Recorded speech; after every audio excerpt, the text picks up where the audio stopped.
Krakatoa, a explosão que fez o planeta ouvir o som do fim do mundo. A gente já viu aqui no canal o efeito destruidor do homem. Acidente nuclear de Chernobyl, né? Atentados do 11 de setembro, bombas atômicas em Hiroshima e Nagasaki. Então a impressão que fica é que o ser humano tem um monopólio da destruição. Não é verdade.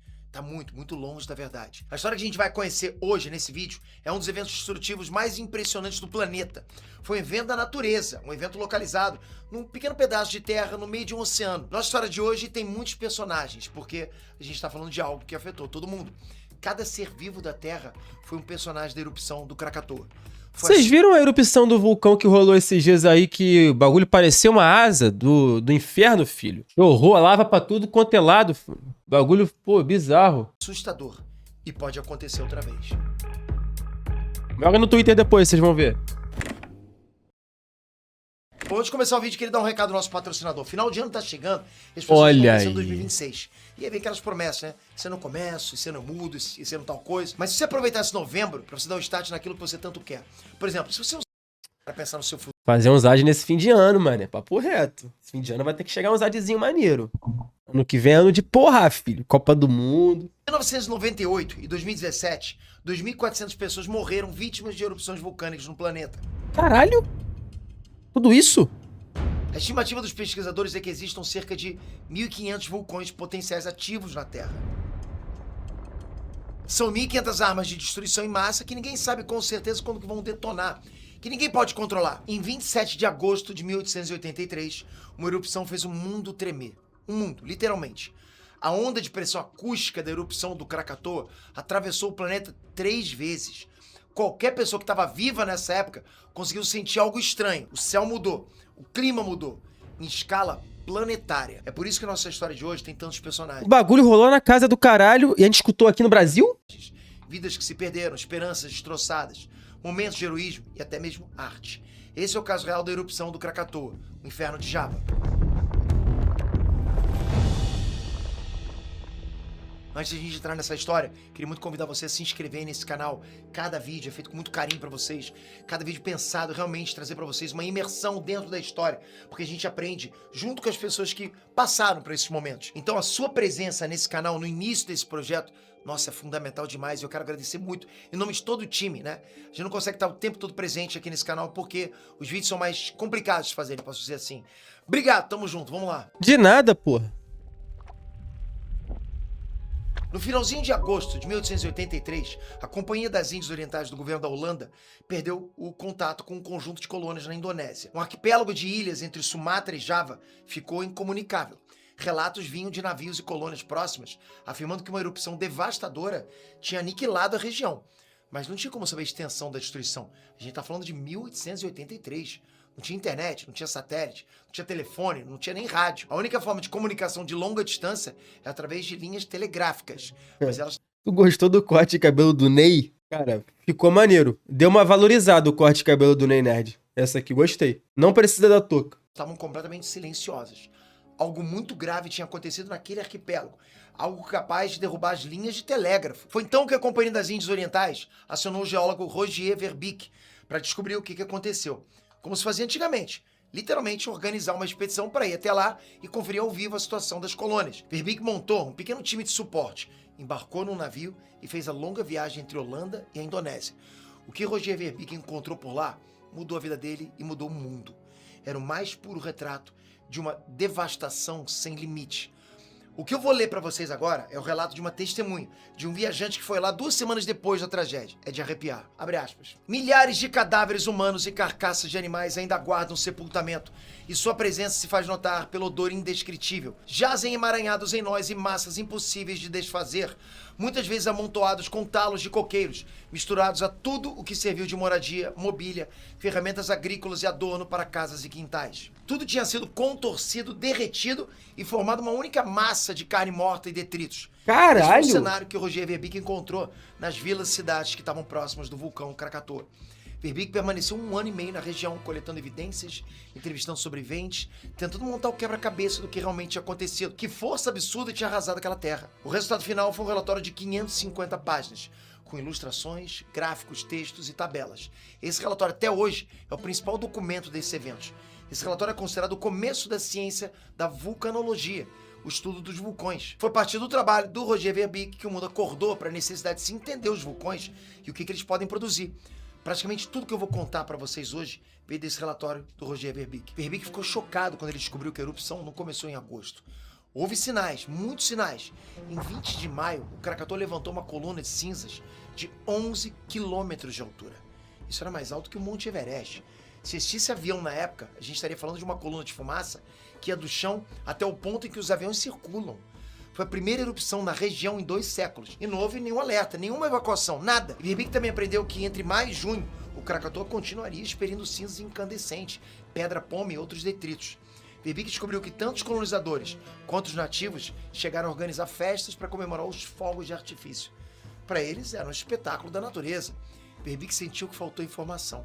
As pessoas não tinham noção do poder de um vulcão, da força escondida embaixo da terra. É fácil imaginar Verbeek coletando esses dados, escrevendo compulsivamente. O que ele precisava fazer não era mais um simples relatório para a Companhia das Índias Orientais. Ele precisava escrever um alerta para o mundo, para gerações futuras. Precisamente às 12h53 da tarde, do dia 26 de agosto, Krakatoa deu seu último aviso. Se ninguém tinha prestado atenção antes, as pessoas deveriam ter prestado atenção ali. Foi nesse horário, em plena tarde de domingo, que Krakatoa lançou um jato de cinza e fumaça de 24 quilômetros de altura. Porra, chegou na Lua. Era mais que o dobro do que tinha acontecido em maio. O barulho da explosão foi ensurdecedor. Uma nuvem negra cobriu completamente o céu na região. O dia virou noite. Pessoas correram para suas casas para fugir da chuva de fragmentos incandescentes. E ainda assim, isso tudo foi só o início. De novo, não houve nenhum alerta, nenhuma evacuação, nada. Verbeek descobriu que o Krakatoa passou a madrugada tremendo, preparando, esperando. Assim que o sol nasceu, o Krakatoa voltou a detonar. 1, 2, 3 vezes. Na 4ª explosão, o planeta tremeu. 2/3 da ilha inteira foram pelos ares. 2/3 foram pelos ares. Uma ilha foi pulverizada e transformada em estilhaços que foram lançados até 100 quilômetros de altura. A explosão liberou uma energia estimada de 200 megatons. Isso é mais de 10.000 vezes a força da bomba atômica de Hiroshima. 10.000 vezes. Que pariu! Exatamente às 10h02 da manhã do dia 27 de agosto de 1883, Esse vulcão quer se aparecer também, disse o Caio. a ilha de Krakatoa deixou de existir. O barulho dessa erupção é considerado até hoje o maior barulho registrado na história. Não foi nenhuma detonação nuclear, não foi nenhum terremoto.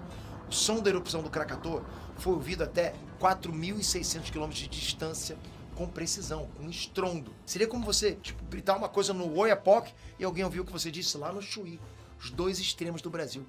Imagina um som que atravessa totalmente um país inteiro. O som da erupção foi sentido no mundo inteiro. As ondas de pressão cruzaram a Terra 3 vezes. Foi um estrondo tão devastador que mesmo que não houvesse lava, mesmo que não houvesse tsunami, mesmo que não houvesse mais nada, o simples fato de você estar próximo da erupção, o próprio estrondo conseguiria transformar o corpo humano em geleia. Roger Verbeek, que é isso? Caralho! Existiam. Pessoas ouviram a explosão na Austrália, na Índia. Aparelhos de O impacto da explosão... medição de pressão captaram a onda passando. Eu fiz um trabalho de biologia na faculdade sobre o Krakatoa. E o que você traz de conclusão pra gente aqui?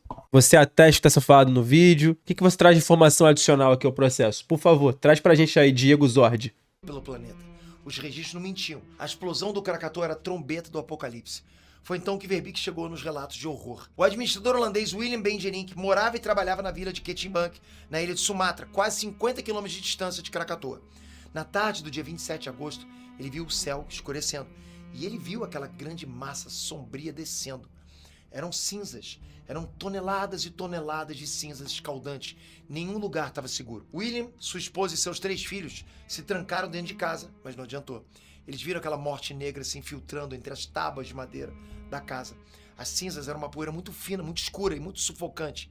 As cinzas jorravam do teto, do chão e das paredes, preenchendo cada espaço da casa bem rapidamente. Foi nesse momento que Willem Benjerink entrou em desespero total. Ele pediu a faca da cozinha para a esposa. Ele preferia cortar os pulsos de todos que estavam ali dentro do que sofrer daquele destino. Na fumaça, nas trevas escaldantes, ele não conseguiu encontrar a faca. O destino deles seria outro. Um a um, eles foram caindo no chão, com dificuldade para respirar, com dificuldade para enxergar, com dificuldade para continuar vivendo. Foi a senhora Benjerim que juntou forças profundezas para lutar contra aquilo. Ela buscou a saída. A casa tinha se transformado numa armadilha. A senhora Benjerim que encontrou a porta de casa e fugiu. Lá fora a situação estava um pouco melhor, mas tudo estava coberto em escuridão, em fuligem. O chão estava pegando fogo. Os Benjerim correram pelas trevas sem saber ao certo para onde ir, correndo o risco de bater em alguma coisa ou cair de algum barranco. A senhora Benjerim conta que pedaços da pele dela estavam derretendo, ficando pendurados como se fossem tiras de roupa. A dor era insuportável, o calor era insuportável. Ainda assim, a família de William Benjerim sobreviveu naquele dia. Eles correram para as montanhas e tiveram sorte. Outras 1000 pessoas não tiveram a mesma sorte e morreram em Sumatra por causa da chuva de cinzas escaldantes. Caralho, moleque. Sidney Baker era só um adolescente americano trabalhando no barco do pai dele. Esse navio estava se afastando de Batávia, a então capital das chamadas Índias Orientais. O navio estava fazendo o caminho de volta para os Estados Unidos e passou o noroeste de Krakatoa no dia da explosão. Então veio o estrondo. Foi um barulho tão alto que rompeu o tímpano de alguns marinheiros. Depois do estrondo, veio a nuvem. Muitas décadas depois, Baker já era um senhor de idade. Mas ele nunca esqueceu daquele dia. Ele deu uma entrevista para a BBC em 1946 e revelou o seguinte: o ar tinha tanta poeira que a gente achou que fosse sufocar. Estava tão escuro que você não conseguia ver a mão colocada na frente do rosto e as cinzas choviam no mar. Sobre o navio havia quase 20 centímetros de camadas de cinzas. Ainda assim, o navio precisava continuar navegando. O navio precisava sair dali a qualquer custo, ou eles também seriam vítimas do Krakatoa. O que o Sidney Baker, o pai dele e o resto da tripulação não sabiam ainda é que eles já tinham sobrevivido ao pior. O fato é que a ilha de Krakatoa sumiu repentinamente e deixou algo no lugar. Um buraco enorme de 24 quilômetros quadrados. Instantaneamente, esse buraco foi preenchido por trilhões de toneladas de água do oceano. E instantaneamente, esse volume todo de água foi convertido em vapor. Estava extremamente quente na cratera. Trilhões de litros d'água não deram conta. E instantaneamente todo esse vapor gerado empurrou o oceano e gerou uma onda estimada de 100 metros de altura. Pensa num tsunami devastador. Ao todo foram 4 tsunamis que varreram 300 vilas costeiras em toda a região. As ondas desses tsunamis chegaram na África. Navios aportados no Brasil sentiram uma onda diferente, muito mais forte, dias depois da erupção. E quem estava em terra perto da erupção? Quanto mais dados Roger Verbeek coletava, mais ele ficava chocado. O tsunami arrasou populações. Um agricultor indonésio chamado Ahmed morava em Java, 50 quilômetros de distância de Krakatoa. Ele estava nos campos naquela tarde. Ele estava a 8 quilômetros de distância da costa. Era o interior de Java. E ele viu a onda vindo. 8 quilômetros para dentro da ilha e a onda veio com tudo. Não, me impressiona o nosso Ney Nerd saber de tudo isso, viado. Papo reto. Como é que sabe? Sente o depoimento do Ahmed sobre aquele dia. Nós vimos uma grande coisa preta ao longe vindo em nossa direção. Era muito alto e muito forte. E logo percebemos que era água. Árvores e Basta pesquisar. Caralho, mas é muito doido, moleque. Caralho, meu irmão. Os depoimentos, a porra toda. É. Às vezes ele tava lá também. Casas foram arrastadas. As pessoas começaram a correr para salvar suas vidas. Ahmed correu como nunca correu antes. Ele e todo mundo ao seu redor correu procurando um lugar alto para se proteger. Tinha uma colina ali perto. Era aquilo ou morrer. Ahmed viu amigos de longa data serem arrastados pela correnteza e desaparecerem para sempre. Ele viu pessoas se aglomerando em cima de uma grande rocha, incapazes de se mover. Ele viu que eles estavam embaixo tentando subir, sabe, mas não tinha espaço mais. E ele viu essas pessoas sendo levadas pela água negra, sendo puxadas para baixo e não subindo mais. E ele viu a água subindo mais e levando um por um todo mundo que tinha escolhido aquele ponto em específico. O tsunami cobriu a rocha e não sobrou ninguém. Verbeek levantou que os tsunamis mataram cerca de 40 mil pessoas no Puta que pariu. Foram encontrados por meses a centenas e centenas de quilômetros de distância. O jovem Sidney Baker estava lá e lembrou que o barco do pai dele deveria passar pela cidade de Angers. Eles mantiveram a rota enquanto eles fugiam. O barco passou por cima da cidade. Angers inteira estava submersa. Prédios, casas, famílias, pessoas. Tudo estava embaixo d'água. Baker e o barco do pai dele navegaram por um oceano de destroços. 60 anos depois, ele ainda tinha essa imagem na cabeça. 60 anos depois, Sidney Baker contou o que viu. A cidade desapareceu completamente sob a água. A gente estava navegando por cima dela.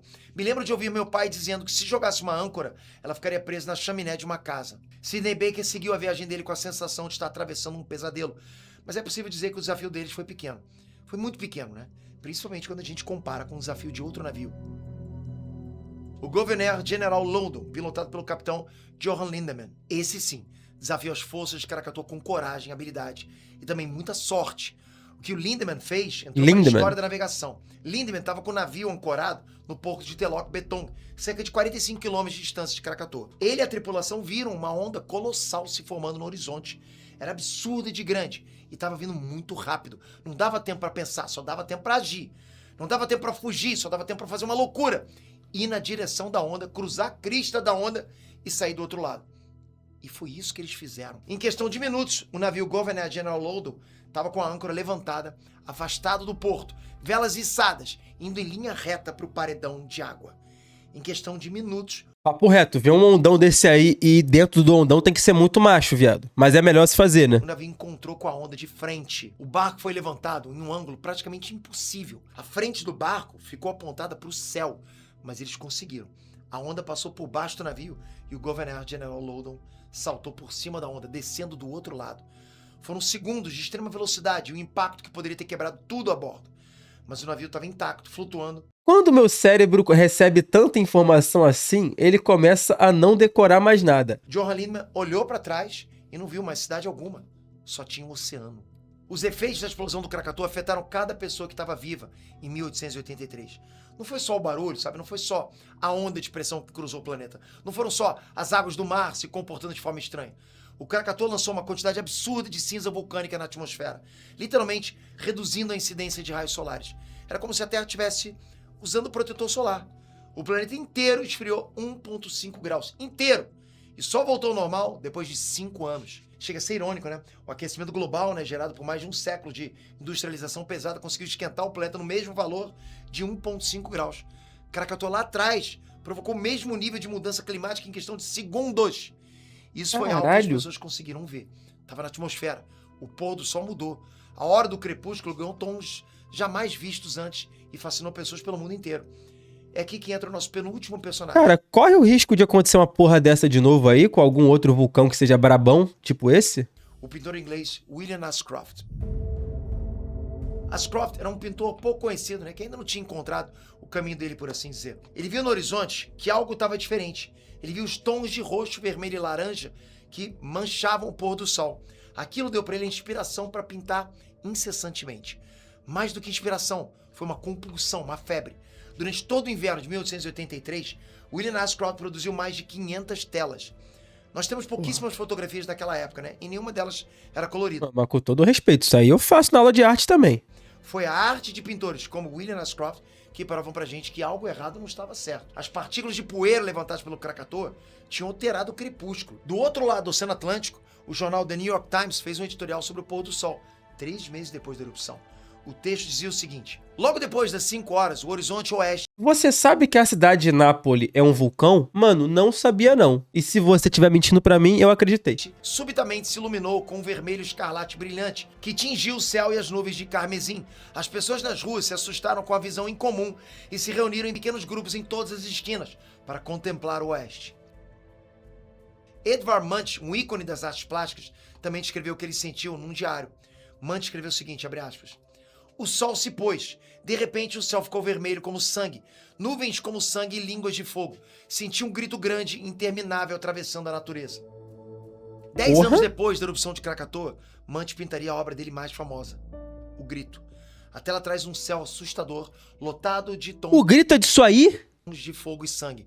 No primeiro plano, uma pessoa grita. Aquela imagem, aquele horror de Krakatoa nunca abandonou Munch. Entrou no inconsciente dele e finalmente conseguiu sair na forma de uma obra-prima. O geólogo Roger Verbeek deixou a região profundamente abalada com o que ele viu, com o que ele ouviu, com o que foi registrado por aparelhos Moleque, conhecimento adquirido aqui, hein? Não sabia disso. e testemunhas. Ele tinha todas as provas para convencer o mundo de que o homem é muito pequeno diante do poder devastador da natureza. Verbeek não foi só o pai da vulcanologia. Os estudos dele e os eventos do Krakatoa também foram ponto de partida para uma compreensão de que o planeta é um só. A partir dali, se compreendeu o funcionamento das correntes de ar, das correntes marítimas. Os cientistas começaram a entender que existem forças globais, que tudo está conectado. Se hoje a gente sabe sobre mudanças climáticas, a sementinha disso tudo foi plantada ali, nos trabalhos do Verbeek. O legado permanente o Verbeek é uma pica, então, hein? hein? Do mundo das ideias ou do mundo da arte. Em 1929, Krakatoa teve um filho. Um novo vulcão surgiu no oceano, na mesma cratera submarina deixada pela erupção de 1883. O novo vulcão foi batizado de Anak Krakatoa e significa literalmente filho de Krakatoa, indonésio. Aí não. O Anak Krakatoa não parou de crescer desde que surgiu.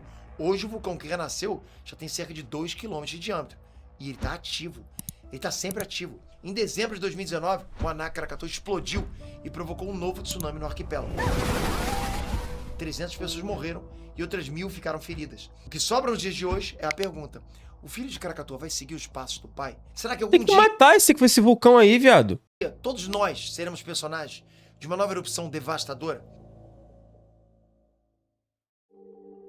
Essa que foi a dar um história fim real nesse de muitas Krakatoa, pessoas que pô. estavam lá, que estudaram, que escaparam e viveram para contar sobre o inferno de Java, a erupção do Krakatoa. Aproveita e usa o cupom GANH25 para você ganhar R$25 quando você movimentar R$50 dentro da plataforma. Só Toma, por esse toma, link, Ad. ou usa o que- Cara, vou te falar, Ney Nerd nos trouxe conhecimento nesse vídeo. Não sabia desse Krakatoa e também da obra de arte do Grito que tinha relação com a explosão de Krakatoa. Tá vendo? Live também é cultura. Alan deve ser o tipo de pessoa que acha que é só jogar concreto dentro do vulcão. Porra, cara. Tá vendo? É isso aí. Quer ficar de que você agora comigo? Gostei desse vídeo. Vou deixar o like. Krakatoa. Porra, viado. Conhecimento adquirido legal.